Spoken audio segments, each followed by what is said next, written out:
Là, j'ai vraiment le prodige des médias devant moi. Est-ce que c'est une forme de consécration pour toi d'animer la matinale de France Inter ?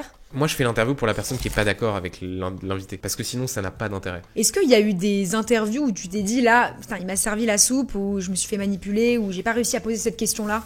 Enfin, l'interview, c'est un exercice où on coupe.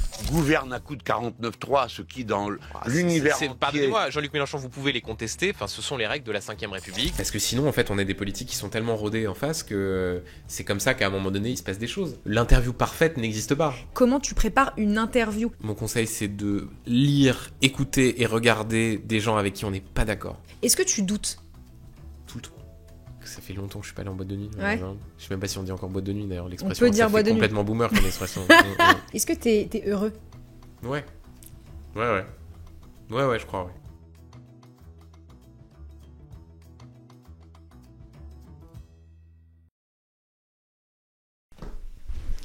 C'est Benjamin Duhamel et je suis dans Conversation avant la fin du monde. Une excellente entrée, bravo. Magnifique. Un artiste, un professionnel, je dirais même, des médias et du journalisme, voilà. Devant moi, merci Benjamin Duhamel, bienvenue. Merci à vous, à toi. À toi, allez. À toi, franchement. Bon, pour rien cacher à personne, on ne se connaît pas. On s'est échangé quelques messages. Hein. Exactement, on a un petit peu échangé par Insta, mais on ne s'est jamais vraiment vu. Je crois qu'on s'est vu une seule fois, on s'est dit un petit peu bonjour, mais on s'est jamais vraiment parlé. Donc, je suis hyper ravie de faire ta connaissance là, dans le podcast. Je trouve ça très marrant d'ailleurs. On va revenir d'abord sur ton parcours, sur ta vision des médias. Moi, je suis une grande fan des intervieweurs, des interviews. Donc là, j'ai vraiment le prodige des médias devant moi, sur mon canapé. Hein. Donc, après, mais... donc je suis super heureuse. Donc on va revenir sur ton parcours comme je l'ai dit. Donc RTL, LCI, BFM et bien sûr France Inter. J'aimerais d'abord te poser des questions sur France Inter, sur le rythme de ce premier mois. La première question que je vais te poser, c'est évidemment comment ça va ? Ça va bien. Je suis hyper heureux et exalté de cette rentrée parce que c'est un exercice génial et que voilà l'intensité de la matinale, le sort de vertige de se dire qu'on réveille les gens, c'est quelque chose d'assez dingue. Le rythme est dur parce que se lever hyper tôt, moi qui suis pas quelqu'un de naturellement du matin, fait que la vie change vraiment du tout au tout, parce qu'en fait tout tourne autour de la matinale, la vie est hyper réglée comme du papier à musique, mais l'exercice est génial à faire. Donc non, moi je prends beaucoup de plaisir, mais c'est vrai que c'est un changement de vie. Tu avais aussi un rendez-vous quotidien sur BFM l'année dernière. Ouais. Est-ce que c'est un rythme vraiment qui change ta vie Rien à voir, parce que quand on a un rendez-vous quotidien en soirée, déjà moi je me levais tard et en fait je rattrapais les matinales radio en replay, ça fait que j'écoutais, je dis pas ça pour le côté, mais j'écoutais vraiment la matinale d'Inter mais genre en décalé. Je me levais tard, j'ose même pas dire à quelle heure je me levais, je me levais vers genre 8h30, 9h, c'était vraiment un truc de... Mais donc résultat, j'écoutais tout en replay, un peu en accéléré parfois. Attends, il y a des gens qui se lèvent à cette heure-là, hein. Enfin... Oui, je sais, mais on dit souvent... Je le prends mal, là. Non, mais c'est pas ça, c'est que parfois on a l'idée du journaliste en mode genre oui, dès 7h, il écoute genre toutes les radios, machin et tout. En fait, moi je lisais la presse la veille, donc parfois je me couchais assez tard. Genre, en gros, je lisais vraiment la presse jusqu'à minuit et demi. Et après, je me levais tard et je regardais ça, je discutais avec mon équipe et tout. Et en fait, on a une journée où, voilà, en fait, c'est un rythme assez naturel d'avoir une émission le soir. La matinale est un rythme qui est l'inverse de naturel. On se lève à 5h. Enfin, en tout cas, moi, je me lève vers 5h. On arrive. C'est une journée qui, par définition, est beaucoup plus courte, mais beaucoup plus intense. Parce que, en fait, on a fini sa journée en gros quand on sort de studio à 9h et en même temps tout de suite on se remet, on a à peine mis un pied dehors qu'on est déjà à penser au truc qu'on va faire le lendemain.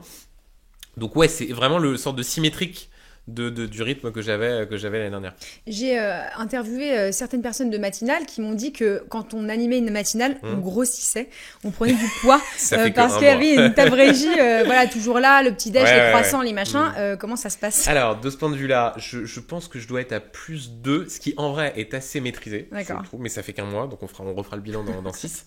Je fais hyper gaffe, parce que précisément, moi, tous ceux à qui j'en ai parlé m'ont dit, en gros, soit ils se mettent à fumer, soit effectivement ils prennent pas mal de poids. Je me suis pas mis à fumer encore et je fais super attention. Tu fumes pas du tout ? Je fume pas, non, je fume pas et j'ai un régime en vrai, genre même sur le petit déjeuner, je fais hyper gaffe à ce que je mange. Truc très voilà pour pouvoir tenir, j'évite de grignoter et voilà, ouais non. En fait, on m'avait prévenu. Donc là, je suis pas encore dans le moment où je me suis mis à faire n'importe quoi. Ça va peut-être venir, hein, mais. Et tu m'as dit que tu faisais du sport le vendredi. Tout à fait. Est-ce qu'il y a d'autres jours de la semaine où tu fais du sport? Non, pas du tout. C'est le seul jour. D'ailleurs, j'ai dit à mon prof de sport, je lui ai dit, mais pour que ça se voit vraiment, il faudrait en faire plus. Il m'a dit, oui, le mieux serait d'en faire plus qu'une fois par semaine. Je fais de la boxe une fois par semaine. Ah, t'es boxe, toi. Ouais, d'accord. Ouais. Muscu, course à pied, tout ça, c'est pas ton truc. Non, on fait un peu aussi de renforcement musculaire, mais je sais pas si c'est forcément hyper éloquent, mais il faut. Parce qu'en fait, le rythme est un truc tellement intense que, ouais, il faut. Je pense que sinon, vraiment, c'est un truc où, ouais, moi, on m'a dit on grossit, on m'a dit tu prends 10 ans, enfin, en gros, c'est chaque année tu vieillis. Après, il paraît que quand on arrête, on rajeunit, donc moi, ça veut dire que c'est pas des années perdues. Non, mais c'est vrai que c'est un rythme qui est contraire à ce qu'un être humain doit faire normalement. Donc, c'est sûr que ça laisse des traces, mais c'est tellement génial à faire qu'en vrai, et c'est pas du tout, on peut se dire, ah là, le super enthousiasme, mais le matin, quand on se réveille, il y a une telle urgence et on est tellement content d'aller faire ce qu'on va faire que franchement, on s'y fait quand même. On va parler de tes rêves d'enfant, de si c'était ton rêve d'en arriver là, d'être un grand journaliste, etc. Est-ce que c'est une forme de consécration pour toi d'animer la matinale de France Inter ? Bon, déjà, enfin, comment dire ? C'est une étape géniale pour moi. J'essaie vraiment de prendre les choses avec beaucoup d'humilité parce que j'arrive dans une matinale qui est présentée par Nicolas, que moi en fait c'est pour ça quand je réponds à consécration, moi ce qui est plus fou pour moi c'est d'arriver pour faire les 2 interviews avec Nicolas qui est quelqu'un que j'ai écouté et que j'ai aimé écouter, que je continue franchement je prends une leçon tous les matins quand je suis dans le studio à le voir, une sorte de génie de la radio, à me retrouver face à Patrick Cohen qui est lui-même quelqu'un que j'ai écouté quand il animait la matinale, quand il fait l'édito. Donc consécration je sais pas parce que enfin je suis jeune, c'est toujours difficile de comme ça d'essayer d'avoir une analyse à chaud sur ce qu'on fait soi, mais ce qui est sûr en tout cas c'est que c'était quelque chose dont je rêvais, c'est pour ça que j'ai pas hésité quand j'ai eu cette possibilité là et puis en plus j'ai vraiment l'impression d'apprendre beaucoup parce que c'est un exercice qui est, bien sûr je fais des interviews, j'en faisais avant, mais je fais des interviews avec des gens une palette beaucoup plus large que ce que je pouvais faire avant à BFM. On a vu Pamela Anderson, Vanessa Paradis. Exactement. En fait, des interviews culture que tu faisais moins avant. Exactement. Et c'est pas du tout même. Franchement, BFM, j'ai dû faire une fois Clara Luciani en duplex des Printemps de Bourges sur 4 minutes. Ouais. Et encore, je pense que j'étais encore dans un moment à BFM où je faisais un peu des interviews culture comme je faisais des interviews politiques. Et ça, c'est aussi hyper stimulant parce que en fait. Et c'est à la fois ce qui fait la difficulté de l'exercice et en même temps ce qui fait le plaisir, c'est que tu joues un peu d'un instrument différent chaque jour. Parce que tu fais pas la même façon une interview selon que tu as Olivier Faure, Marine Le Pen, ou que tu as effectivement Pamela Anderson par définition, ou Vanessa Paradis. Donc en plus j'ai vraiment l'impression d'apprendre. Et c'est ça qui est dingue. C'est la meilleure école, quoi. Ouais, je pense parce que BFM et les chaînes info t'apprennent à être très agile, à pouvoir foutre tout à la poubelle et changer 5 minutes avant, être hyper réactif par définition sur la chaîne info. Là, tu apprends à composer différemment, par définition, c'est à la radio, à aussi jouer. On t'écoute beaucoup plus attentivement. BFM, il y a pas mal de gens qui consomment BFM, parfois sans le son, en voyant les bandeaux. Là, c'est aussi une consommation qui est différente. Donc je pense que pour réussir à être un journaliste complet et un intervieweur complet, ce que j'espère déjà être encore plus dans les années qui viennent, c'est la meilleure école possible. Ouais. Moi j'aime bien définir les métiers. Si tu devais expliquer à un extraterrestre le métier de journaliste, ou en tout cas ton métier, comment tu lui expliquerais ? Raconter le monde.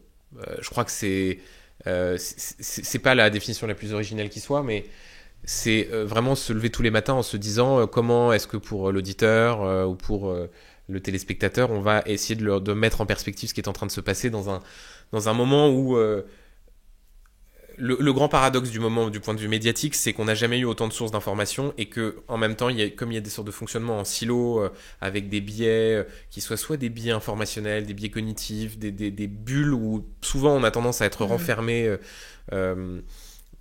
à discuter seulement avec des gens qui sont d'accord avec soi et tout. L'idée, c'est d'essayer de donner l'information la plus complète possible.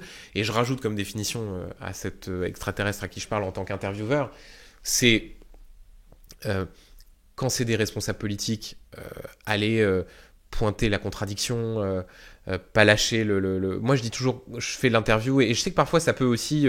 Je vois bien, je lis des trucs sur les réseaux sociaux, ah là là, mais pourquoi il relance pour la 4e fois, mais il est le roquet, le machin.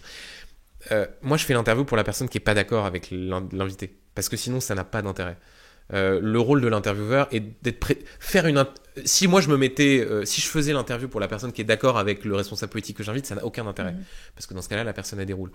Moi, je fais ça pour la personne qui n'est pas d'accord. Et quand c'est des invités culture, quand c'est des sportifs, quand c'est des intellectuels, là, c'est réussir à créer une conversation, tu vois, et d'ailleurs tu connais ça, qui permet à un moment donné de faire ressortir une vérité, une émotion, et voilà, c'est ce que j'essaie de faire le matin. Est-ce que tu as un objectif d'aller chercher des gens qui n'écoutent pas France Inter pour les ramener à l'écoute de la radio ? Bon, moi, on a toujours envie d'essayer de faire venir des auditeurs qui l'écoutaient pas. Après, moi, ce que je découvre aussi, et ce qui d'ailleurs répond à pas mal de caricatures qui sont parfois faites sur le service public en général, la radio publique et France Inter en particulier, c'est qu'en fait, on est une radio qui rassemble. Et je dis pas ça, genre, le mec qui a préparé ses éléments de langage avant de faire le podcast, mais c'est vrai, en fait. On est une radio qui a une sociologie qui est beaucoup plus diverse et beaucoup plus large que que la case dans laquelle certains essaient de nous enfermer.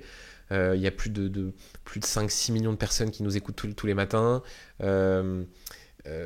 Moi, je vois bien d'ailleurs dans les réactions que j'ai dans mon entourage, ou de gens que je croise dans la rue, ou de messages que je reçois, de mails que je reçois, en fait, on est un média qui rassemble, sans doute parmi... quand on regarde dans l'écosystème médiatique, il y a les 20h et la matinale de France Inter qui réunissent autant de gens. Donc oui, on a toujours envie de recruter et de se dire que peut-être qu'il y a des gens qui m'aimaient bien sur BFM et qui vont se dire « Ah bah tiens, je vais aller écouter ». Mais voilà, en fait, c'est déjà ça. Est-ce que tu es devenu un fan de la série The Morning Show ? Alors, je l'ai pas vu. Pas vu. Non, je l'ai pas vu. Tu rates. Il faut que je la voie. On m'a dit que c'était assez fou. Ouais. On m'a dit que c'était assez dingue. Ouais, franchement, je recommande. Comment ça se passe une journée type de Benjamin Duhamel à la matinale de France Inter ? Donc, tu te lèves à 5h. Ouais. Bon, j'imagine que tu prends un petit déj, machin. Enfin, ça, c'est ton intimité. Justement, pour ne pas prendre un... Non, mais... Et ensuite, tu arrives à la radio. Comment ça se passe ? Est-ce que tu prépares l'émission la veille pour le lendemain ou c'est une réunion avant ? En gros, la veille, je travaille seul mon 7h50. Le 8h20 avec Nicolas, on a une sorte de conf où on passe 1 heure et quelques au téléphone pour vraiment écrire l'interview, réfléchir à la façon dont on va amener les choses. En plus, le grand entretien, c'est long, ça fait entre 23 et 25 minutes. Donc, pour le coup, on a vraiment le temps. C'est 2 exercices très différents. 7h50, c'est une sorte de shoot d'actualité très vif, nerveux. Alors qu'à 8h20, on a plus le temps on peut prendre un peu plus de temps. Donc ça, c'est ce qu'on prépare la veille. Je lis une partie des journaux la veille au soir et une autre partie le lendemain matin, selon l'heure de publication, parce qu'il y a des journaux qui paraissent tard. Et le matin, quand je me lève, donc après le petit déjeuner, essentiel, je prends mon scooter, je vais à la radio, j'arrive vers 6h moins le quart à peu près. Et là, je termine de lire une partie de la presse et on revoit. J'ai un moment avec Nicolas avant qu'il arrive à l'antenne à 7h. Où on peut se reparler du 8h20, où j'ai des discussions avec le rédacteur en chef, Mickaël Thébault, avec l'équipe de la matinale, et voilà, et où s'il se passe des choses dans la nuit, on affine. La nuit passant, on se dit on avait prévu de commencer l'interview par ça, en fait on va plutôt changer l'ouverture, mais une grosse partie du boulot est fait la veille. Ouais. T'as une équipe avec toi, t'as des gens qui bossent avec toi, ou c'est vraiment toi et Nicolas ? Non, en gros, voilà, Nicolas, nous on travaille beaucoup sur le 8h20, et après il y a toute l'équipe de la matinale qui est une équipe géniale avec Lucas, qui est là. Lucas, qui est évidemment de la communication de France Inter, personne éminemment intéressante qui vérifie là, ce que je dise pas de bêtises, voilà. Et qui sont des spécialistes dans leur domaine. On a le spécialiste de la politique de la matinale, on a la spécialiste de la culture, la spécialiste de l'international, la spécialiste du monde intellectuel, voilà. Et c'est d'ailleurs je vais les citer parce que voilà, Alexandre, Perrine, Mathilde, Amélie, Anne-Laure qui chapeautent tout ça, et c'est des stars. Moi, je suis frappé. Alors, à BFM, j'avais une super équipe. Mais c'est des énormes stars. Moi, je suis arrivé hyper impressionné. Genre, la première fois quand je les ai vus, ils m'ont fait des blagues en mode sur Jennifer Lawrence, l'avoir en interview. Moi, je pensais que c'était une vanne. Ah ouais. En fait, c'était pas une vanne. J'étais en mode, ok, ouais, pas de problème pour faire Jennifer Lawrence. Non, mais c'est-à-dire que vraiment, c'est des références dans leur métier. Et puis en plus de ça, je travaille avec le directeur de l'info, Philippe Corbet, qui a été en plus mon patron à BFM que je connais bien, le directeur de la rédac. Donc non, il y a beaucoup d'émulation vers le prime time. En fait, voilà, la matinale, c'est vraiment le prime time de la radio. Comment tu t'informes? Comment Benjamin Duhamel il s'informe au quotidien? Qu'est-ce qu'il lit? J'ai vu un grand portrait de toi évidemment dans la presse récente où je t'ai vu avec des journaux sous le bras. C'était une super pose photo. Hyper naturelle. Mais je me disais donc en fait il lit toute la presse. Est-ce que tu regardes des émissions télé? Est-ce que tu écoutes d'autres matinales, d'autres émissions radio? Comment tu t'informes? La base, c'est vraiment la lecture. Parce que je pense que là, pour le coup, le bon journaliste, pas bon journaliste, chacun travaille comme il veut, mais moi, vraiment, ce qui me nourrit le plus, c'est la presse écrite. Parce que, en fait, en termes de précision et de niveau d'information, c'est ce dont on a besoin. Donc, je ne loupe jamais les 5 principaux canards que je lis. Qui sont Figaro, Libé, Parisien, Le Monde, L'Opinion. Okay. Voilà. Et les Échos, j'avoue que parfois je le lis de façon un tout petit peu plus inégale, mais j'essaie quand même. Donc ça, c'est vraiment la base, plus les hebdos, mais donc ça, c'est par définition moins régulier. Ça, même pendant les vacances, ça va faire le mec un peu dingue, mais j'ai une sorte de petite note sur mon téléphone où en fait je n'en loupe même pas. Parfois pendant les vacances, je me laisse genre 2-3 jours où je les lis pas, mais dans ce cas-là, je les rattrape au bout de 3 jours. C'est-à-dire, t'as une note dans ton téléphone pour te rappeler qu'il faut que tu les lises. Ok, d'accord. Ouais. Ok, non mais ça fait un peu non mais parce que vraiment, je me sens, si je ne réussis pas, je me sens asséché. Sinon, et donc j'ai besoin de cette base-là.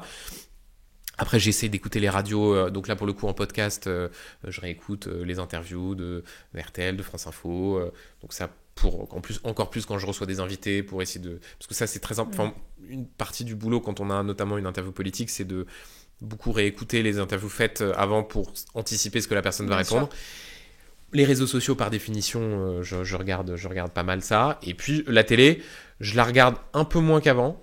Je continue à regarder pas mal les chaînes info la journée pour voir les sujets qui montent et j'ai plus le temps de regarder les 20h qu'avant parce que là en fait à BFM, comme je sortais d'antenne à 19h50 et quelques, je regardais pas trop les 20h. Là, je les re-regarde un peu. Je regarde les 20h de Léa, pas mal. Bien sûr. Ouais. Léa Salamé, qu'on embrasse, qu'on adore, que j'aime très fort. Que j'adore aussi. Est-ce que tu as le sentiment d'être accro à l'info? C'est quand même une addiction, l'info. Moi, je suis très accro à l'info, vu que voilà, je prépare des interviews. Bon, alors, c'est pas du tout le même rythme et le même niveau, mais à mon niveau, voilà, je suis très accro à l'info. Voilà, j'écoute, je suis une fidèle de la matinale, de France Inter, mais quotidien aussi. Je lis un peu moins la presse que je regarde les émissions et la radio, mais est-ce que tu as le sentiment d'être accro? Totalement.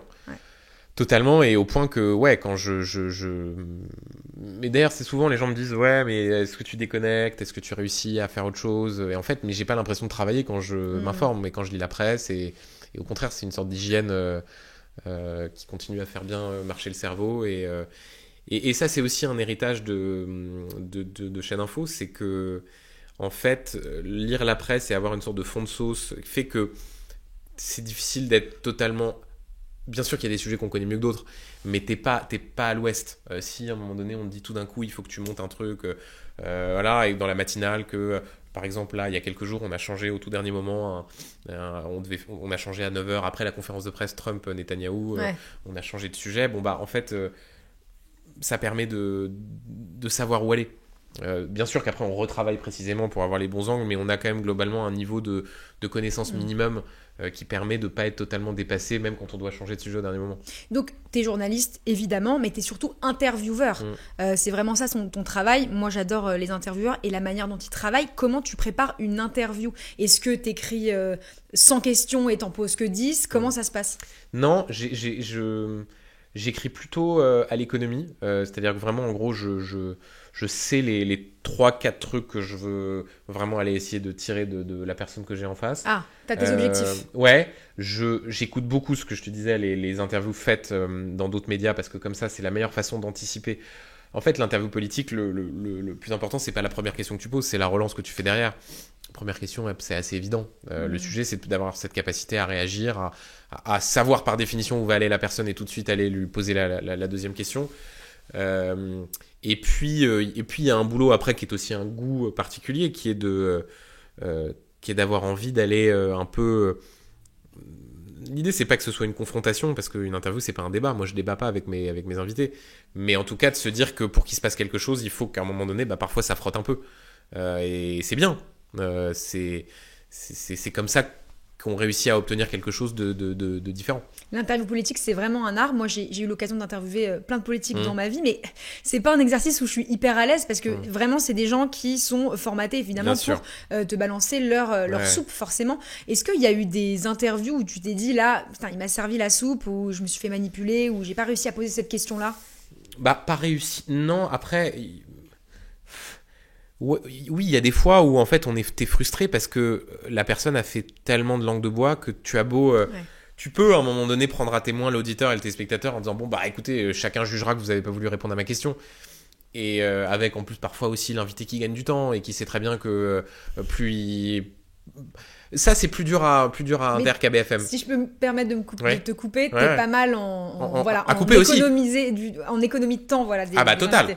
Et donc c'est pour ça que je les coupe beaucoup. Ouais. Et ça, je sais aussi que parfois certains sont en mode ouais mais ils coupent trop. En fait, il faut aussi voir que l'interview c'est un exercice où on coupe parce que sinon en fait on a des politiques qui sont tellement rodés en face que c'est comme ça qu'à un moment donné il se passe des choses. Mais oui, ça m'est arrivé plein de fois de sortir frustré en me disant là je voulais tirer quelque chose, j'ai pas pu. Mais de toute façon, ce qui est aussi, mais ça, plus on en fait, plus on finit par vivre avec ça. Très souvent, on sort d'une interview en se disant mais merde, à ce moment-là, j'aurais dû lui dire ça. Avec le recul, j'aurais commencé par autre chose. Mais ça, c'est normal. L'interview parfaite n'existe pas. T'es plutôt le mec qui sort de tes interviews en mode j'arrive pas à débriefer parce que c'est trop dur de débriefer une interview en réalité. Est-ce que t'es content de toi à la fin? Est-ce que ça dépend.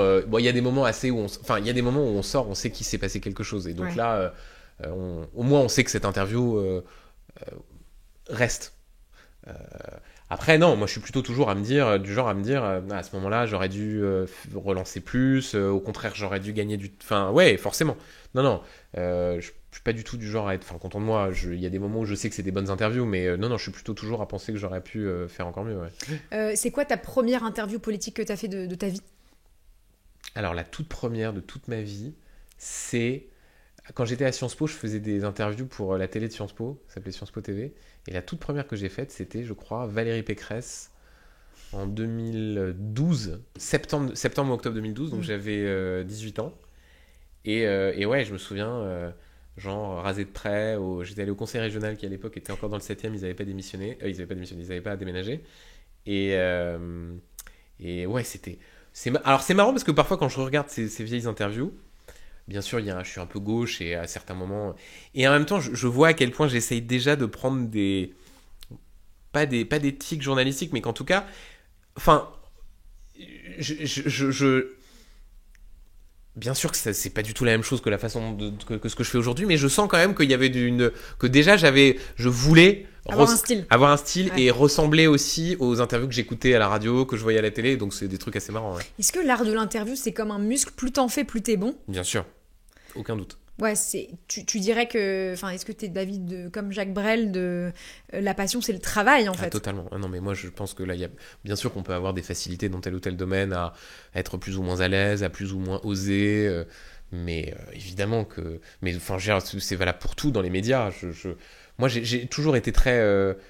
après, encore une fois, j'ai pas de leçon à donner, mais le côté...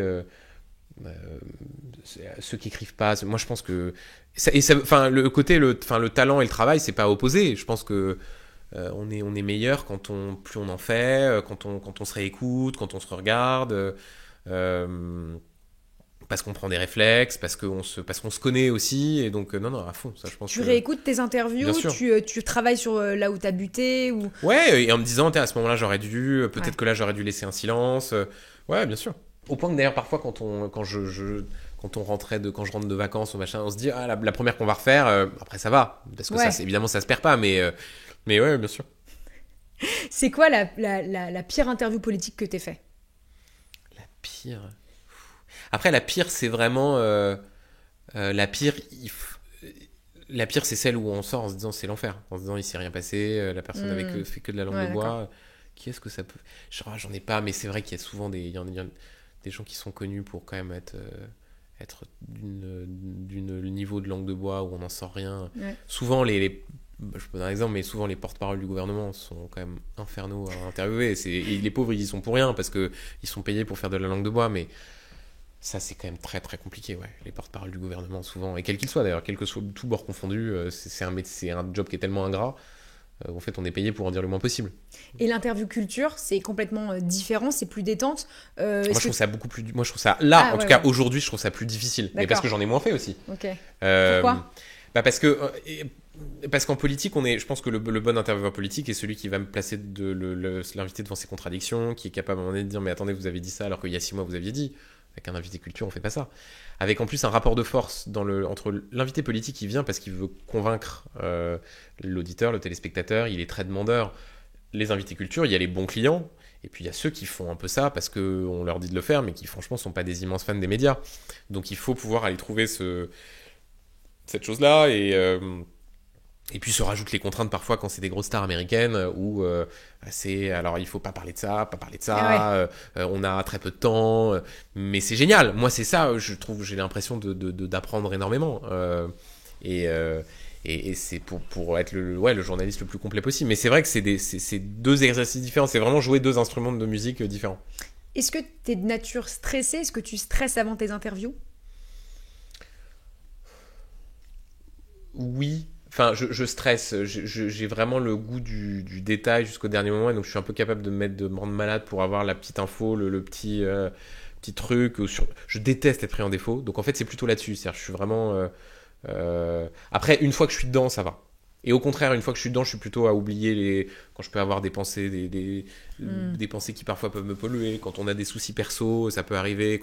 J'ai plutôt eu toujours un rapport à l'antenne où en fait, quand j'y suis, j'oublie totalement tout ce qu'il y a autour.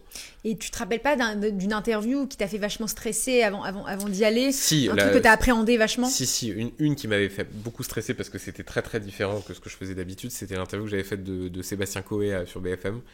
Et où là, on était dans un moment où il était donc mis en... Je crois qu'il avait été mis en examen. En tout cas, il était accusé de violences sexuelles. Et là, c'était très difficile parce que déjà, c'était la première fois que je faisais une interview comme ça. C'est en plus toujours quand on fait des interviews avec des gens qui sont accusés, on veut pas être procureur parce qu'un journaliste, c'est pas un juge ni un policier. Et en même temps, on veut surtout pas pouvoir être une sorte de... Enfin, être instrumentalisé pour que la personne en face de soi fasse sa com. Bien sûr. Et donc ça, c'était très stressant. À la fin, c'était bien parce que je pense qu'au contraire, le stress m'avait fait que je connaissais très bien le dossier, que ça m'avait permis de le placer devant un certain nombre de contradictions. Mais ouais, ça c'était dur. Ouais. Est-ce que tu es de nature superstitieuse ? Est-ce que tu as des petits tocs ou des manies avant des interviews ou des gros rendez-vous ? Ouais, un peu, ouais. J'ai souvent tendance à demander un stylo alors même que je pourrais en avoir un sur moi avant à qui que ce soit, donc que ce soit en régie ou voilà. Et après avec Nicolas on est un peu des dingues de la police. Je crois on doit être en Arial 14, un truc comme ça, donc dès qu'il y a le moindre alinéa qui est pas à la bonne espace ou machin, donc ouais, c'est une forme de superstition. Si on vous met un comics sans MS, vous pétez un câble. Ça va pas le faire. Je comprends. Non, ça d'accord. va pas le faire. Il faut en fait on est dans des sortes de mécaniques et donc il faut que les choses roulent. Ouais. Et à ce niveau-là, moi j'ai l'impression vraiment que c'est presque un niveau d'athlète. Tu te lèves tous les jours, il y a une hygiène de vie qui est très... Est-ce que tu doutes ? Tout le temps. Comment tu gères les doutes ? Comment j'en parle. J'en parle à mes proches, j'en parle à ceux avec qui je travaille. Ah non, moi ça, et je pense que c'est la personne qui, si on doute plus, on n'est pas bon parce qu'on se remet pas en question. C'est ce qui est compliqué dans ce métier, mais qui est aussi valable. Moi, j'ai un grand frère qui est chanteur d'opéra, et en fait, c'est des métiers où on remet enfin pas notre titre en jeu, mais pardon, je vais éternuer. Non, ça va. Éternue. À ta guise.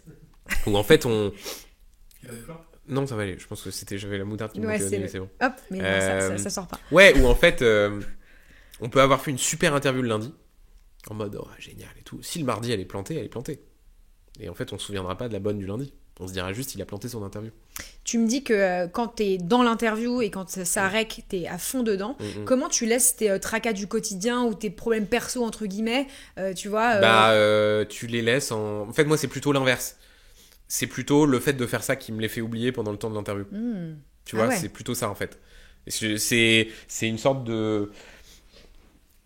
Mais c'est aussi pour ça que j'aime mon boulot, hein. C'est que en fait, c'est des trucs qui sont d'une telle intensité. Je pense aussi qu'il y a l'adrénaline du direct qui fait que tu oublies pendant un temps. Et ça m'a toujours fait ça. Donc t'es pas perturbé par... tu te laisses pas perturber. Non, pas trop. Non, pas trop.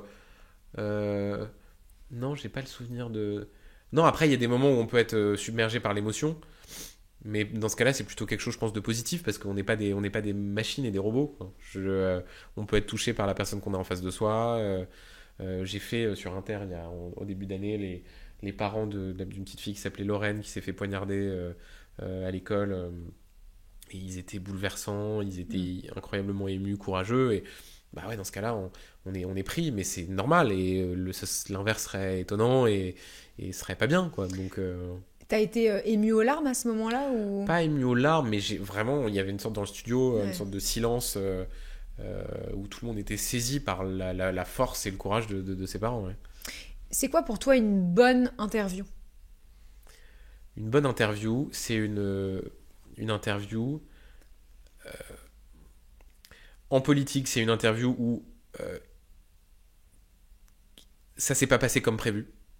C'est-à-dire que par définition, le politique vient avec lui comme volonté que tout se passe comme prévu, c'est-à-dire qu'il réussisse à faire passer les messages qu'il voulait faire passer. Et on y arrive plus ou moins de façon plus ou moins forte, mais en tout cas de réussir à faire dérailler le truc à des moments pour qu'il puisse y avoir un moment de vérité, un moment de radio. Donc ça, quand on réussit à le faire, c'est bien. À un moment donné, qu'il y ait un silence, qu'il y ait un moment où... L'idée, c'est pas moi, je suis pas dans un culte de vouloir coincer l'invité, mais c'est juste qu'à des moments, réussir à leur mettre sous le nez qu'ils ont pas toujours dit ça, que là, il y a une contradiction qui, moi, me convainc pas. Et après, sur le reste, c'est que l'auditeur puisse réussir à tendre l'oreille. La radio, c'est un média qui est un média d'habitude où le matin, les gens, ils sont en train de faire autre chose, ils se prennent leur douche, ils prennent leur petit déjeuner, ils emmènent leur enfant à l'école. Ouais. Il faut qu'à un moment donné, on se dise « Ah tiens, là, il y a quelque chose. » Et quand on y arrive, c'est génial.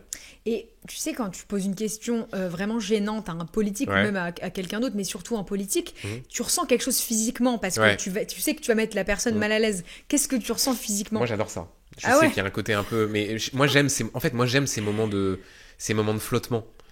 La parole politique, elle meurt d'être challengée, trop stéréotypée, trop attendue. Donc je trouve qu'au contraire, et moi j'ai toujours dit, parce que dans les discussions qu'on peut avoir parfois pour convaincre les politiques de venir avec les conseillers, et moi je sais que parfois il y a des politiques qui rechignent à venir te voir. Ouais, parce que je sais qu'ils savent que je suis peut-être un peu plus dur que d'autres. Et en même temps, moi ce que j'arrête pas de leur dire, je dis mais vous savez, les politiques sont meilleurs quand ils sont challengés. Il y a rien de pire qu'un politique qui est pas challengé. Pour un bon, hein. Après il y en a qui peuvent être moins bons, mais je me rappelle sur BFM d'une interview avec Mélenchon où il s'est mis à te gueuler dessus même, et je me suis demandé ce que tu ressentais à ce moment-là. Est-ce que t'avais chaud ou est-ce que tu maîtrisais parfaitement ? Non, parce que déjà Mélenchon, j'ai fait plein d'interviews avec lui et ça fait partie du... On sait que ça va arriver, et au contraire, moi je pense que quand il réagit, et il est sanguin, et il sait exactement ce qu'il fait. C'est un animal politique, il joue aussi de ça, parce que lui par ailleurs c'est une stratégie politique d'antagoniser à fond avec les médias. Et c'est pour ça, moi je fais toujours très attention à rester, je sais que parfois ça fait rire, genre le côté il balance des horreurs et on reste placide, mais en fait il faut rester placide. Il n'y a rien de pire qu'un... Moi je suis pas dans un débat avec le politique, je fais une interview et je reste à ma place. Jusqu'à un niveau de respect, bien sûr. L'idée, c'est pas que la personne m'insulte. Mais, et donc avec Mélenchon... Tu t'es déjà fait insulter ? Insulter, non, mais j'ai le souvenir de...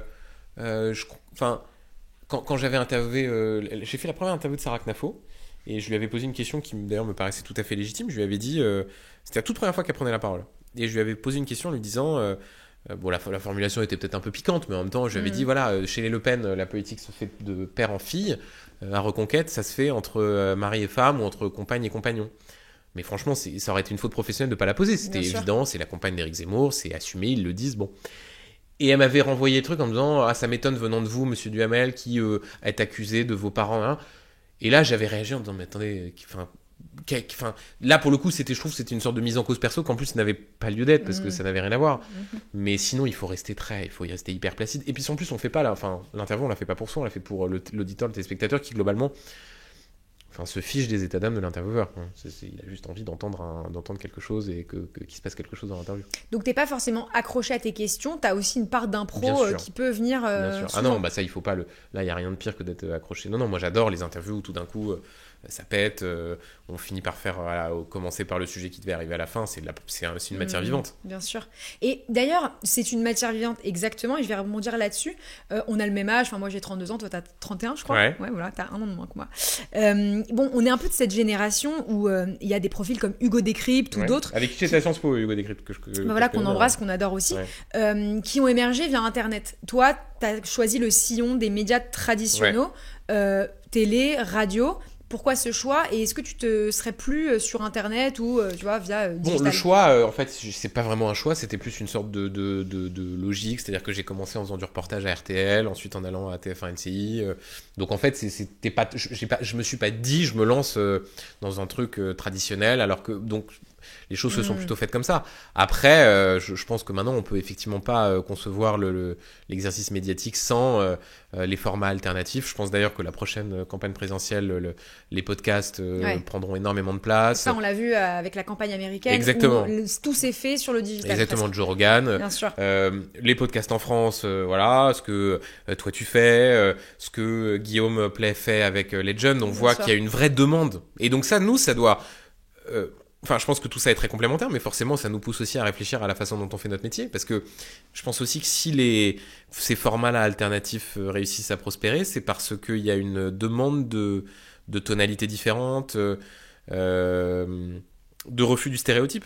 Voilà. Et c'est vers ça aussi qu'il faut essayer de tendre, même quand on est dans un média dit traditionnel. C'est vrai que c'est pas le même métier. On sait que les politiques vont venir à France Inter, ils peuvent se faire dégommer ou pas, c'est un rendez-vous un peu incontournable pour exactement. eux s'ils veulent se faire entendre. Aller chez Hugo ici ou chez Guillaume Play, on peut pas trop rentrer dans les gens en réalité dans les podcasts parce que sinon ils viennent pas. Exactement. Non, et puis alors que dans les médias tradis ils viennent quoi. C'est un exercice. Pas le même exercice. C'est un exercice très différent. C'est pour ça que le podcast c'est plus dans l'intime, dans le parcours, dans les profils des gens, etc. Qui cartonnent d'ailleurs. Exactement. Mais t'es attentif à ça, à toute cette nouvelle manière. Bien sûr, moi je les regarde, mais parce qu'on est obligé de regarder et parce qu'il faut il faut et encore plus moi, comme tu disais, on est de la même génération. On peut pas faire on fait pas notre métier exactement comme on le faisait il y a 10 ou 20 ans, et je pense en plus que les choses vont s'accélérer. C'est quoi ton rapport aux réseaux sociaux ? Je poste assez peu, moi. Je regarde beaucoup. Je regarde un peu trop ce qui est dit sur moi, sans forcément que ça me touche, mais avec pas mal de... par définition, les trucs sur les réseaux sociaux, c'est rarement pour dire « Oh là, c'était formidable ce matin ». C'est plutôt quand même des gens pour dire des saloperies. Parfois, il y a des choses intéressantes, donc moi, je suis pas du tout... Et en fait, je le prends comme quelque chose qui existe. Tu partages très peu de ta vie privée, enfin même pas du tout, rien du tout. C'est un choix. Oui, c'est un choix parce qu'en fait... j'ai été frappé par le fait que, en gros, parce qu'on a retrouvé sur mes réseaux sociaux des photos d'il y a genre 5, 6, 7 ans où j'étais pour le coup quelqu'un que personne ne connaissait, j'étais journaliste comme ça lambda, et on cru que genre le fait que j'avais posté une photo il y a genre 10 ans leur permettait de faire comme si ma vie perso était quelque chose sur laquelle ils pouvaient écrire. Donc moi à chaque fois je dis, ce qui m'empêche pas parfois dans certains papiers de répondre à des questions, j'ai rien à cacher, j'ai pas de honte. Mais je pense qu'il faut que on reste à leur place. Et puis voilà, moi je suis pas je suis journaliste, intervieweur, je suis pas là encore, je comprends très bien que des gens soient intéressés par moi et par envie d'en savoir un peu plus, mais je suis aussi quelqu'un d'assez pudique, donc j'ai pas forcément envie d'en dire trop de ce point de vue-là. Voilà. Mais et par rapport à l'info que tu vas aller chercher sur les réseaux, comment tu fais pour te mettre une certaine limite, parce qu'on tombe vite en fait dans le scrollage et en fait on oublie d'aller chercher ailleurs de l'information, etc. Est-ce que tu te mets des limites, 1 heure par jour, 2 heures par jour max ? Non, j'aimerais bien, non pas trop. Je pense que je les regarde un peu trop, mais je pense que tant qu'on a une consommation de l'info qui reste quand même très de regarder la télé, de lire beaucoup les journaux, d'écouter la radio, ça va. Je pense que le vrai problème, en disant ça, je le juge pas d'un point de vue moral, c'est une partie des gens qui ne s'informent que par ça. Et d'ailleurs, de façon Enfin, moi, je connais même des gens plus vieux qui sont tombés dans ce travers-là. Parce que c'est facile, la consommation sur les réseaux sociaux est un truc très facile. Bah ouais. Mais ça crée des biais, ça crée ce qu'on se disait au début de notre échange, ça crée des gens qui ne voient plus que des choses qui renforcent leurs a priori. Donc il faut juste veiller toujours à multiplier les sources d'infos. Mais les réseaux sociaux, c'est très utile, notamment par rapport dans les politiques. Et ça, c'est pour le coup vraiment la créativité et d'internautes et de gens sur X ou machin qui vont aller retrouver la déclaration d'il y a 10 ans. Moi, combien de fois je me suis, quand j'ai fait des interviews politiques, quand j'ai pensé à retrouver une archive et à passer une archive à quelqu'un parce qu'elle avait été retrouvée sur les réseaux sociaux il y a... Et ça, c'est hyper utile. Toi, ça te touche les critiques des haters sur toi que tu peux trouver? Bah, de moins en moins, parce que sinon, franchement, je m'arrêterais de bosser. Hein, si jamais non, mais en vrai, tu vois, si j'étais complètement... Parce qu'il y en a quand même beaucoup. Avec en plus toujours les fantasmes qu'il peut y avoir autour de moi, sur un côté le nom de famille, fils de... Bon. Donc je pense qu'en plus que moi, j'ai encore plus ça. Encore plus que les autres, tu penses? Ah ouais, je pense. En tout cas, c'est en tout cas, la critique qu'on te fait à toi. Oui, en tout cas, c'est juste que disons que si on prend un journaliste je pense à poste équivalent, même âge, même façon de faire le boulot et tout, je pense que oui, je pense que je me prends d'autant plus. Après, c'est la vie, hein, moi je suis pas du tout à me plaindre. Donc je regarde parce que quand on m'identifie dans un truc, je suis pas dans genre à me bander les yeux, à dire oh là là, je veux pas voir. Mais ça va, je fais avec, quoi. Je trouve que tu parles hyper facilement de ça. T'es pas du tout mal à l'aise quand on te pose la question. Effectivement, tes parents sont des grands personnages des médias. Ta mère, Nathalie de Saint-Cré, qui est une femme vraiment, moi, que j'admire au demeurant, mais qui est une grande journaliste, qui a animé des débats présidentiels. Ton père a été président de France Télévisions, donc c'est vraiment un environnement de médias. Comment tu gères le fait que...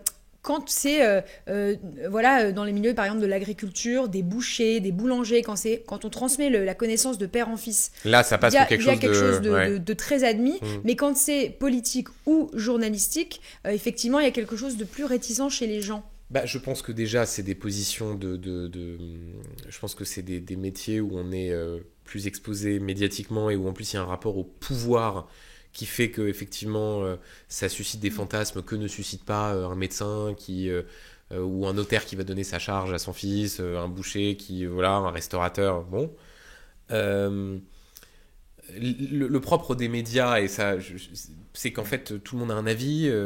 Il y a 70 millions de Français qui considèrent qu'ils feraient mieux l'interview que toi, qui considèrent que t'as dit quelque chose qui leur plaisait pas. Mais ça, moi, j'en parle aussi. Tu disais, j'en parle facilement. J'en parle facilement parce que je pense que c'est Enfin, moi, je considère que quand on fait ce que je fais, je dis pas qu'on est un personnage public, mais on a une position qui fait qu'on parle à des millions de gens. Et donc, en fait, si on fait ça, on accepte la critique. Sinon, on fait autre chose. Moi, j'accepte ça. Je trouve que c'est normal. Là où j'aime pas ça et là où je trouve qu'il y a des limites qui peuvent être franchies, c'est quand des gens en connaissance de cause. C'est pour ça que je fais même la différence sur les critiques qui peuvent m'être adressées sur le côté fils d'eux. Que des Français, que les gens qui peuvent avoir des difficultés dans leur vie, qui peut-être pour certains voulaient faire du journalisme et ont vu à quel point le métier était difficile, était bouché, que ces gens-là se disent mais putain, le père, la mère, l'oncle, c'est insupportable, c'est trop facile pour eux. Mais moi je l'entends. Et dans ce cas-là, j'ai presque une démarche de vouloir, si je pouvais prendre un par un ces gens-là et leur expliquer que non, c'est pas que franchement à un moment donné, si on vient me recruter sur France Inter, c'est pas parce que je m'appelle machin, mais parce qu'on a dû se dire que je faisais bien le taf ou voilà. Bien sûr. Là où mais ça, je comprends la frustration et les réactions que ça peut susciter dans un pays où il y a des difficultés où la reproduction sociale est forte, où l'ascenseur social est en panne, où il y a des gens où il y a des familles qui ont des problèmes de pouvoir d'achat incroyables. Enfin, je comprends ça. Je comprends là où je comprends moins, c'est quand c'est des gens, notamment dans la profession, qui eux savent parfaitement comment tout ça marche et qui pour autant la jouent sur ce truc-là. Ça, je considère que c'est de la mauvaise foi et de la malhonnêteté parce que eux savent très bien comment ça marche. À un moment donné, on a beau être issu de telle ou telle famille, on est mis à l'antenne, ça marche pas. C'est vrai. Ça marche pas, on est sorti. Non mais et puis enfin moi ce que j'en pense entre guillemets c'est que enfin évidemment que tes parents t'ont donné la passion leur passion en réalité ça aurait été très difficile de passer à côté de ça mais après tu dis que t'as un frère qui est chanteur d'opéra effectivement bon mais je veux dire il est évident enfin moi mes parents m'ont transmis des passions qu'ils ont en commun et je les exploite et bon voilà donc non mais bien sûr et ça et là encore il faut reconnaître la chance reconnaître la chance que ça a été, surtout ne pas être dans une sorte de déploration, genre oh là là, qu'est-ce que c'est dur, parce que la réalité c'est que ce serait indécent de dire ça, bien sûr que non, c'est pas dur. Ça a été une chance formidable de pouvoir avoir, de pouvoir avoir cette éducation-là, de pouvoir baigner dans un milieu comme celui-là. Donc après, il faut tracer sa route et puis faire la paix avec le fait que ça fait partie de ce que je suis. Donc en fait, c'est comme ça. Et ça a toujours été le cas ou c'est récent que t'as fait la paix avec ça ou... Non, Bah ouais, je pense que disons que le fait d'avoir maintenant atteint des objectifs que je m'étais fixés fait que je suis plus tranquille avec ça. Ok. Je suis plus tranquille avec ça, mais ouais, j'ai pas de rapport d'antagonisme avec avec ça, franchement. Et le Benjamin Duhamel enfant, il voulait être journaliste ? Non, pas trop. Dans un premier temps, il voulait être. Qu'est-ce que j'ai rêvé de faire ? J'ai rêvé de faire plein de choses quand j'étais petit. J'ai voulu être à un moment donné plutôt genre pédiatre. Après, j'ai voulu être violoniste, parce que vu mon niveau au violon était, je pense, un peu optimiste. J'ai voulu être... À un moment donné, moi j'étais plutôt à partir quand j'étais à Sciences Po pour passer les concours administratifs, donc éventuellement être haut fonctionnaire, mais sauf que je me suis assez vite ennuyé quand T'es parti au bout de 3 mois de prépa l'ENA, j'ai lâché la prépa l'ENA au bout de 3 mois, ouais. Ok. Parce que juste globalement, Et c'est marrant, je me suis retrouvé en plateau parfois avec des... J'avais un prof, j'avais notamment un député... Enfin, est-ce qu'il est député ? Oui, il est député. Julien Aubert, qu'en plus j'ai recroisé ensuite sur des plateaux, et ça a été mon prof en prépéna. Je me suis dit, bon, bah, ça l'amusait à chaque fois. Pourquoi t'as lâché au bout de 3 mois ? Ça te faisait chier ou tu travaillais En fait, je travaillais le week-end à RTL, j'étais en pige au reportage à RTL, et ouais, en fait, je pense que je m'étais mis dans une sorte de trajectoire à Sciences Po, où en gros, il y avait une sorte de facilité à se dire quand j'allais ensuite passer les concours administratifs. T'as fait quoi comme master à Sciences Po ? Enfin, c'était quoi Politique publique. En gros, le master qui ensuite permet de préparer les concours. Et en fait, je me suis rendu compte que j'avais pas envie de faire ça, mais que je m'amusais beaucoup plus à faire du journalisme. Donc, t'as pas fait d'école de journalisme ? Non, j'ai pas fait d'école. Donc, t'as appris après à RTL. Ouais, exactement. Tu rentres en stage à RTL après Sciences Po ? Pendant Sciences Po, en fait, je fais mon stage de fin de master là-bas. Et en fait, à l'époque, l'avantage de la radio, c'est que techniquement, on te donne un agra et on t'envoie faire du reportage et tu chopes des sons et ensuite tu montes ton truc. J'avais une chance, c'est que comme j'avais fait quand même des interviews à Sciences Po, en termes de je savais à peu près poser ma voix. Et ensuite, les choses se sont faites de telle manière que je suis passé à l'antenne. Comment Attends, t'arrives en stage, tu fais quoi exactement ? J'arrive le premier jour en janvier 2017 où on est en mode, genre, je sais à peine ce que c'est qu'un agra. On m'envoie faire un test. On m'en donne un, elle me dit vas-y, va sur les Champs-Élysées, et je me demande s'il n'y avait pas un truc genre le lendemain de la victoire du PSG devant la boutique du PSG, un truc comme ça, genre vas-y, fais. Bon. Je le fais. Ensuite je rentre, je bricole un truc où je pense, je fais l'erreur qu'il faut pas faire, j'appelle les Champs-Élysées la plus belle avenue du monde, qui fait partie des sortes de poncifs journalistiques qu'il faut pas utiliser. Et donc là, à la réécoute, quelqu'un me dit alors ton truc c'est pas mal, mais plus jamais la plus belle avenue du monde. Et c'est comme la grosse pomme, les trucs comme ça, ce sont des expressions à bannir. Et après, au fur et à mesure, ils ont vu que je savais à peu près faire, et j'ai appris, et c'était une super école de formation. Mais c'est vrai que j'ai pas fait d'école. Ouais, la partie technique, je l'ai plus appris sur le tas.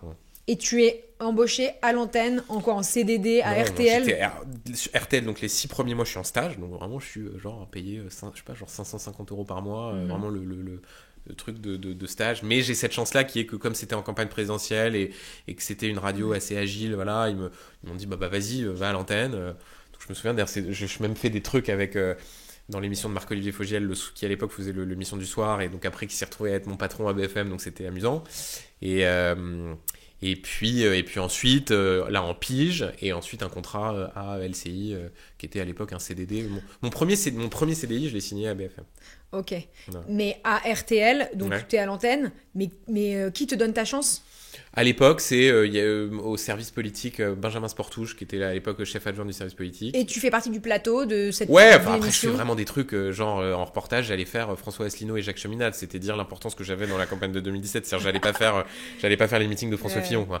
Et je faisais des petits trucs, genre je me souviens, il y avait une chronique qui s'appelait genre on vous donne les clés, qui était à 18h15, où c'était vraiment je me souviens quand j'y étais, il y avait c'était à un moment donné, c'était la canicule, et c'était en mode non, je sais pas si c'était on vous donne les clés, genre la question de l'actu, et c'est a-t-on le droit de ne pas aller travailler quand il fait trop chaud?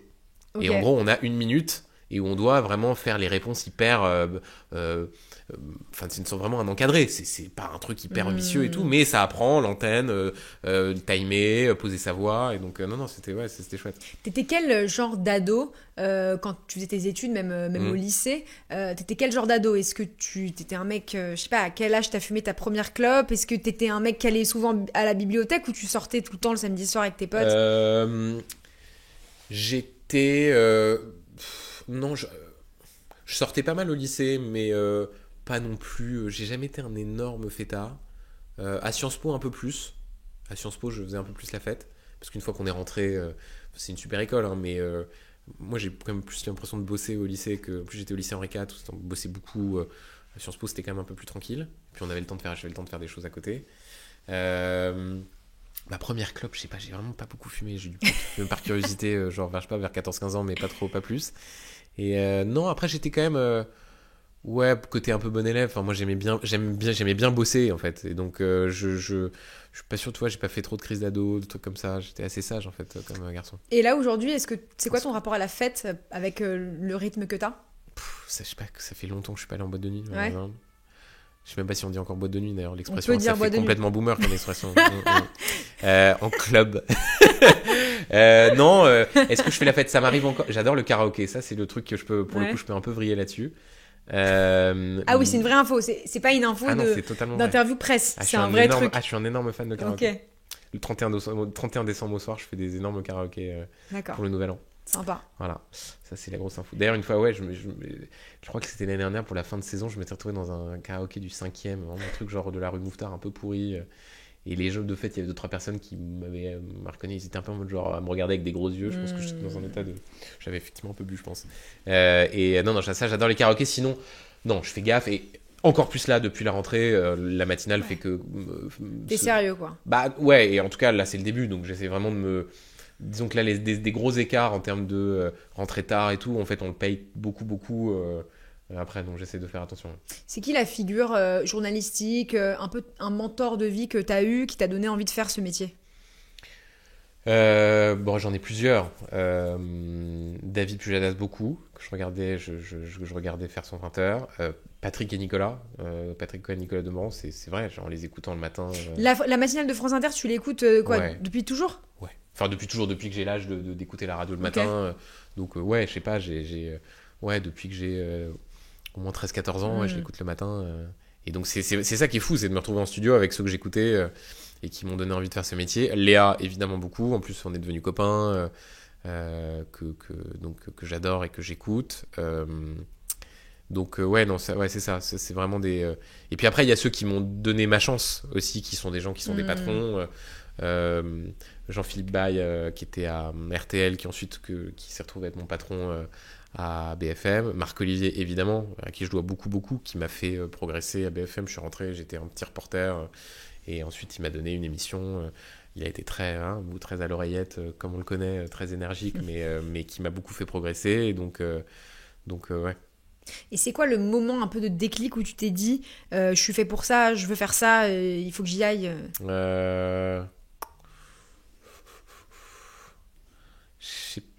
Déclic, je sais pas. Je pense que quand même la campagne présidentielle de 2017, le fait de l'avoir vécu dans une rédac, c'était une campagne folle.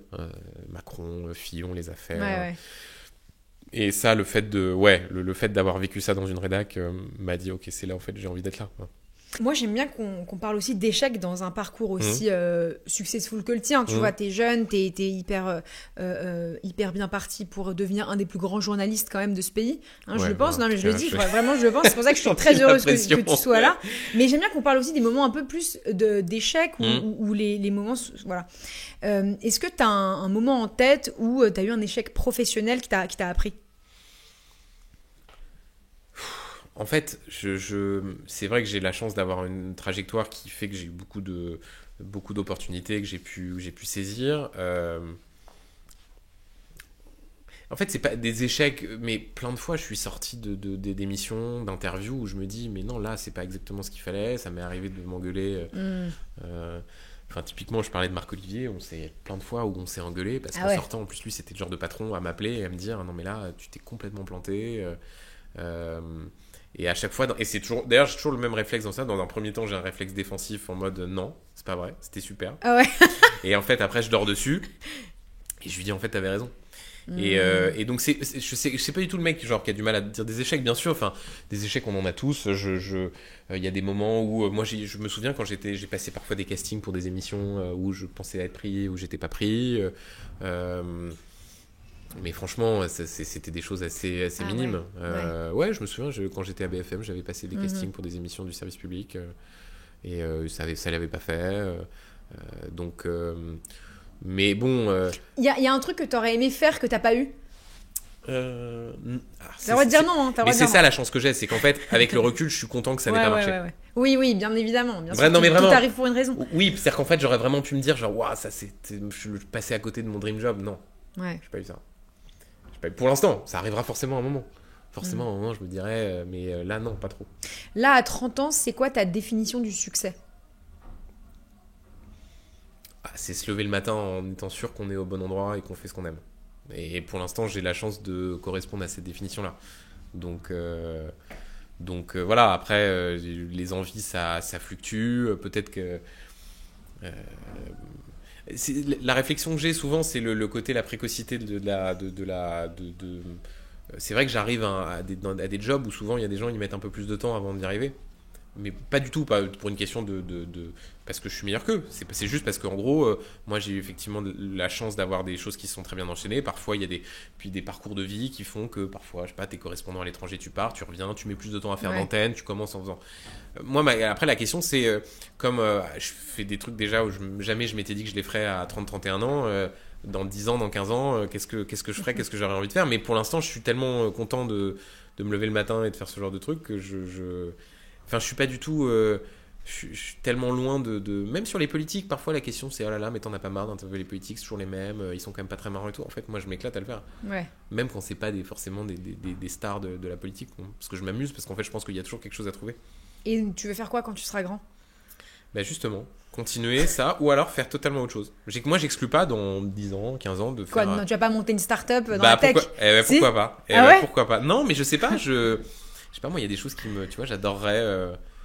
Je trouve que après ça c'est des figures de médias qui ont cartonné, qui ont monté des boîtes de prod, mais tu vois par exemple des gens qui ont monté des boîtes de prod et qui en ont profité pour se diversifier en montant des hôtels, des choses comme ça. Moi je trouve ça génial ça, d'avoir une sorte de vie tu pars du cœur médiatique et ensuite tu vas diversifier ton activité. Non, moi je sais pas, ça se trouve je ferai encore exactement avec la même passion et la même envie dans 15 ans ce que je fais aujourd'hui, et peut-être qu'à un moment donné j'aurai envie de faire autre chose, je sais pas. Est-ce que t'es heureux ? Ouais, je crois, ouais. T'as l'air en tout cas. Ouais, je crois. T'as l'air d'être heureux de faire ce que tu fais, chaque matin de mettre beaucoup d'enthousiasme et d'énergie à poser les meilleures questions, à y aller. Moi, je trouve que ce qui est impressionnant chez toi, je trouve, mais sans te tirer les pompes, c'est vraiment un truc de... Comme j'aime ça, j'analyse ce que tu fais. Et je trouve qu'il n'y a jamais un moment où tu vas poser une question, où il y a une faute dans ta phrase, où il y a un mot qui est écorché ou quoi que ce soit. T'es un mec, tu poses des questions, c'est impressionnant la manière dont tu le fais en fait. C'est fou. Ouais, mais c'est gentil. J'essaie de non, mais j'essaie de bosser beaucoup. J'essaie vraiment toujours de me. Comme en fait, je suis aussi un auditeur et un téléspectateur exigeant. J'essaie vraiment de me challenger au maximum. Et ouais, je suis heureux et c'est cool que ça s'entende. Enfin, en tout cas, si tu me le dis, et parce que quand ça s'entendra plus ou quand je serai là, il faudra faire autre chose. Et tu dirais que tu es dans quelle partie de ta vie d'homme à 30 ans, là ? C'est une bonne question, ça. Mais je pense plutôt au début, en fait. Parce que je pense que là, c'est peut-être une des premières fois où je me dis, j'étais souvent à essayer d'être dans une sorte de coup d'après, de me dire, ok, c'est quoi le truc d'après, qu'est-ce que je veux faire, une sorte de mais pas la caricature de l'ambition, mais de sorte d'insatisfaction permanente. Là, je suis bien et je suis là où j'ai envie d'être et donc je découvre aussi ce moment-là où voilà, encore une fois, ça veut pas du tout dire que je fais les choses parfaitement. Je pense que j'ai encore plein de choses que je peux faire mieux. Et bien sûr que j'ai des marges de progression et on en a tous et sinon ce serait pas drôle, mais je suis pas déjà, enfin voilà, je suis vraiment là où j'ai envie d'être. Et donc je suis au début de cette phase-là et j'en profite. Et parce qu'en plus je pense que c'est un exercice qui fait mûrir beaucoup. Sans doute plus encore que la chaîne d'infos. Parce qu'en fait c'est une matinale où on traite d'une multitude de sujets, où on parle au plus grand nombre. Et donc il faut aussi se mettre dans ce mindset-là et se mettre à la place d'un auditeur qui, avec une sociologie aussi large que urbain, rural, CSP-, CSP+, de gauche, de droite. Et donc voilà, donc ça force aussi à réfléchir différemment. Et moi, c'est ça que j'adore. C'est qui la personne que tu as tous les jours au téléphone ? Ma compagne. Ok. Et Nicolas Demorand. Et Nicolas Demorand, évidemment. Ah ouais, non, évidemment, Nicolas Demorand, plusieurs. Ouais, c'est ça, c'est une sorte de nouveau compagnon. Bah oui. Ouais, Nicolas, on se parle tout le temps. Et pour le coup, Nicolas, c'est vraiment une découverte. Parce que moi, je l'écoutais et j'avais beaucoup d'admiration pour le journaliste. Et voilà. Et là, en plus, je découvre un mec qui est génial. Et on s'entend. Franchement, c'est pas. Enfin, voilà, lui, il est chez lui. Il maîtrise sur le bout des doigts l'exercice et il m'accueille avec une sorte de bienveillance et de sens et de chaleur qui est si un jour je me retrouve dans une situation comme lui à devoir moi aussi accueillir un petit jeune, j'espère avoir la même générosité et la même bienveillance que lui a. Et parce que c'est vraiment quelqu'un de bien. Ta compagne, elle t'accompagne tous les jours au quotidien dans ce nouveau rythme, dans ces nouvelles ambitions, dans ces nouveaux challenges. C'est un pilier de ta vie ? Ouais, parce qu'on fait le même métier, donc ça aide forcément à partager cette passion et donc c'est sûr que ça voilà, il y a ce que je dis souvent, mais c'est quelque chose aussi que j'ai vu avec mes parents. Il y a un truc un peu fêlé dans ce métier capable de se réveiller. Enfin, ce matin en me réveillant, le premier truc que j'ai vu, je me suis réveillé un peu tard ce matin, c'est le cornu renonce à utiliser le 49.3. Ouais. Pour être passionné par ce truc, quand tu te réveilles, le premier truc c'est waouh, putain, tu te rends compte, le cornu renonce à utiliser le 49.3, faut être un peu dingue quand même. Et que l'autre te dise mais grave, c'est ouf. Et il y a potentiellement plein de gens qui se disent non mais ça c'est une folie, c'est pas le premier truc que tu te dis en te levant. Et donc ça c'est quand même sympa de pouvoir avoir voilà, de se dire qu'on partage cette passion là. Est-ce que tu te trouves beau ? Ah, c'est difficile comme question ça. J'aime bien la poser à des gens qui font des métiers d'image. D'image, ouais. Parce qu'on se voit en permanence. Parfois, c'est difficile de se réécouter, de se regarder. Alors je vais dire un truc, c'est amusant. Et tu vois, c'est une façon de ne pas répondre à la question. Et donc, comme interview, tu vas donc me relancer derrière. Non, j'ai plus de mal à me réécouter que je n'avais de mal à me voir. Okay. Sur BFM, à la télé en général, t'es tellement saturé d'images tout le temps qu'en fait, je voyais sans arrêt des extraits passer et tout. Là, je trouve que l'écoute, il y a quelque chose de beaucoup plus intime. Et en fait, t'es beaucoup plus à nu parce que c'est que ta voix et que c'est que toi et qu'on écoute beaucoup plus attentivement et que la moindre petite trémolo, faiblesse, la voix, ça ment pas. Et donc moi, parfois, j'ai un peu de mal à me réécouter parce que je me dis, mais tiens, là, c'est marrant, pourquoi t'as prononcé ça comme ça ? Pourquoi cette intonation à ce moment-là ? Donc c'est non, mais ça va. Après globalement je sais qu'il y a des gens qui détestent genre parce qu'en fait moi surtout je me force pour pouvoir me réécouter pour voir comment il faudrait faire différemment la prochaine fois, donc ça je me force à ça. Tu fais très peu d'interviews. C'est vrai, j'en ai vu très peu. D'ailleurs, je crois que c'est ton premier podcast. Tout à fait. Ou un peu Quel fleuve honneur. comme ça. Totalement. Non, c'est vraiment. Ouais. Je te remercie de la confiance que tu m'accordes. Pourquoi ? Parce que déjà parce que j'ai le temps que me prend mon boulot me laisse pas non plus forcément le temps de faire 50 autres trucs et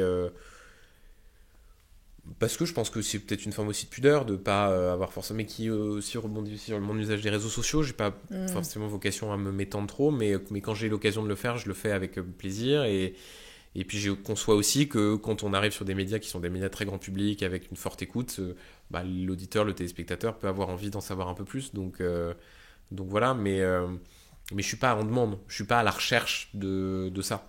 J'ai un rapport à tout ce qui est notoriété, machin, assez distant.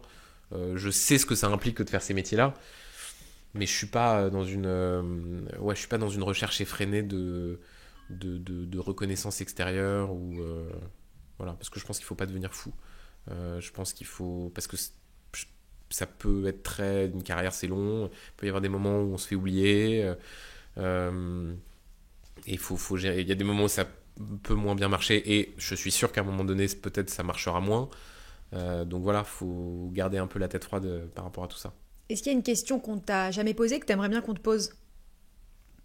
Non, parce que là déjà tu m'as posé des questions qu'on m'avait jamais posées, donc déjà bravo. Non, là comme ça non, j'en ai pas qui me vient.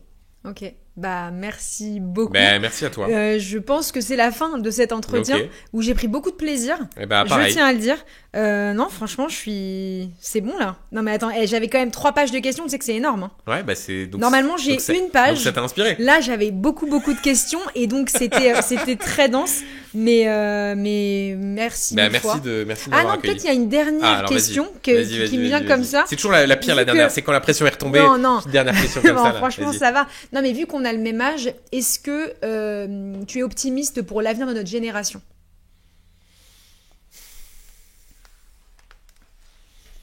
Je pense qu'il y a plein de motifs d'espoir de gens de notre génération qui s'investissent, qui font des choses formidables, qui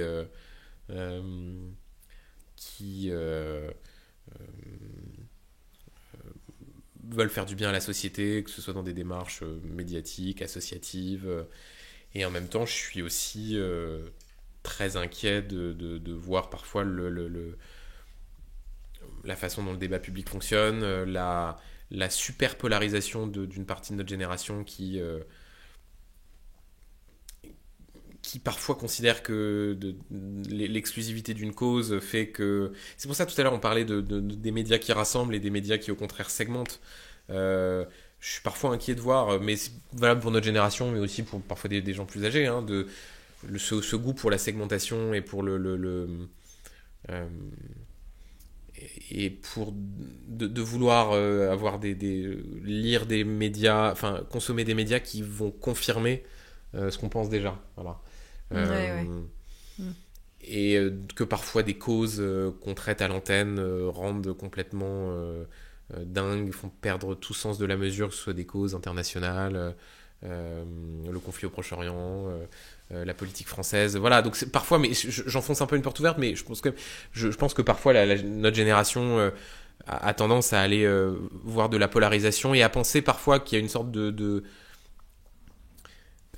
que en gros genre la pureté du combat justifie la polarisation, de parfois pas vouloir entendre l'argument de l'autre et tout, et d'exclure les autres. Je sais que toi parfois tu l'as aussi subi, on en avait parlé d'ailleurs, donc ça c'est des choses qui m'inquiètent, mais je pense que j'ose penser que même si c'est parfois des minorités un peu bruyantes, que la majorité, qu'en gros c'est une minorité de gens qui sont bruyants, mais que la majorité est à même de pouvoir débattre de façon intelligente, moins polarisée, mais il y a toujours cette tentation-là, et contre laquelle il faut lutter, et je pense que nous on a aussi cette responsabilité-là quand on est dans un média grand public, populaire, de continuer à parler au plus grand nombre et d'essayer de dépolariser le débat. Voilà. Et là ce sera vraiment la dernière question, justement. Quel serait ton conseil à un jeune qui veut faire de l'interview, qui veut bosser dans les médias, qui veut faire un peu ce que tu veux faire? Ce serait quoi ton conseil? Mon conseil, c'est de lire, écouter et regarder des gens avec qui on n'est pas d'accord. C'est essentiel. Moi, je suis très frappé parfois de quand je discute avec même des jeunes qui veulent faire du journalisme, où il y a un côté...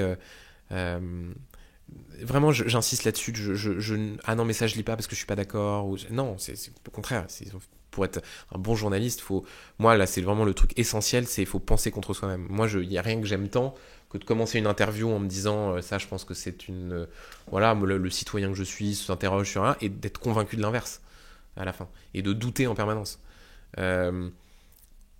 Ouais, de pas avoir de certitude. Franchement, le meilleur intervieweur est un intervieweur qui a pas de certitude. Ça veut pas dire pas avoir des convictions et des valeurs. Bien sûr que tu as des valeurs. Il y a des choses dont tu sais que c'est savoir où est la morale, le bien, évidemment, et on est construit comme ça. Mais pas avoir de certitude. Il y a rien de pire que les certitudes.